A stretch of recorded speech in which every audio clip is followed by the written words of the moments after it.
వినోద్ గారు ఇంతకుముందే చెప్పినట్టు అతిపెద్ద సంక్షోభం ప్రస్తుత భారత రాష్ట్ర సమితి ఒకప్పటి టీఆర్ఎస్ ఈరోజు బీఆర్ఎస్ ఎదుర్కొంటోంది. అసలు ఈ సంక్షోభాన్ని ఊహించారా మీరు? మొదటిగా నేను సంక్షోభాన్ని అనుకోవడం లేదు. ప్రజాస్వామ్య వ్యవస్థలో గెలవడము ఓడిపోవడం అనేది సహజం. ఒకరు గెలిచిందంటే ఒకరు ఓడిపోవాలి, ఒకరు ఓడిపోవాలంటే ఒకరు గెలవాలి. కానీ ఇది ఓటమి ఒక్కటే కాదు, పార్టీ భవిష్యత్తే ప్రశ్నార్థకంగా మారేటువంటి ఒక సంక్షోభం. ఎందుకంటే ఒక తెలుగులో ఒక సామెత ఉంది, పెద్దలు చెప్తుంటారు, మామిడి విత్తనం నాటితే కొబ్బరి మొక్క మొలవదు కదా అని చెప్పి. మీరు చేసిన పనులే ఈరోజు మీ పార్టీని ఈ సంక్షోభ స్థితికి నెట్టాయా అంటే అంగీకరిస్తారా? లేదు. ఎందుకు లేదంటే ఇప్పుడు మీరు అనేది నాకు అర్థమైపోయింది. మీరు ఫిరాయింపులు ఇవన్నీ మీరు ప్రోత్సహించారు. అడిగే ప్రశ్న తిరిగి వచ్చేది అదే కదా మీకు కూడా.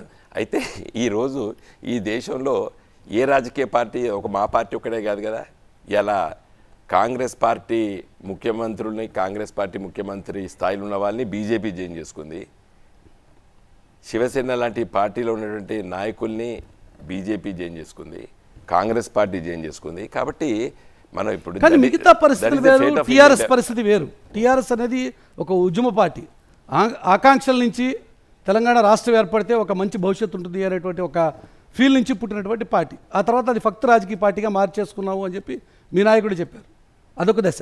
కానీ ఆ తర్వాత తెలుగుదేశం పార్టీని పూర్తిగా చంపేయాలని మీరు చేసినటువంటి ప్రయత్నం, కాంగ్రెస్ పార్టీ లాంటి ఒక జాతీయ పార్టీని కూడా లేకుండా చేయాలని ఆ పార్టీకి సంబంధించినటువంటి ఎమ్మెల్యేలందరినీ లాగేసుకుని శాసనసభా పక్షాన్ని సైతం విలీనం చేసేసుకున్నామని చెప్పి ఆ పార్టీని అసెంబ్లీలో లేకుండా చేయాలనుకోవడం, ఇవన్నీ మీరు చేసినటువంటి అప్రజాస్వామికమైనటువంటి విధానాలే కాదా?